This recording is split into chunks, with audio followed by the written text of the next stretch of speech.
మిత్రమా, జీవితం సంతోషంగా ఉండాలంటే కావలసినవి ఆస్తులు అంతస్తులు కాదు, నీకు నేనున్నా అని చెప్పేవాళ్లుంటే జీవితం అంతా సంతోషంగానే ఉంటాం. కోపం ఉన్నవానికి ప్రేమ కూడా ఎక్కువగానే ఉంటుంది. మిత్రమా, మనం పుడితే తల్లి సంతోషపడాలి, పెరిగితే తండ్రి ఆనందపడాలి, బ్రతికితే సమాజం సంబరపడాలి, చస్తే శ్మశానం కూడా కన్నీరు పెట్టాలి. అదే గొప్ప జీవితం. మనం చేసేది తప్ప కాదా అనేది ఎవరో చెప్పక్కర్లేదు.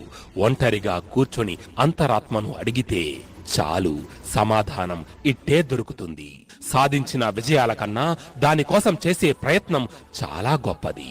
గుర్తుపెట్టుకో, అసూయతో బ్రతికే వారికి సరైన నిద్ర ఉండదు, అహంకారంతో బ్రతికే వారికి సరైన మిత్రులు ఉండరు, అనుమానంతో బ్రతికే వారికి సరైన జీవితమే ఉండదు.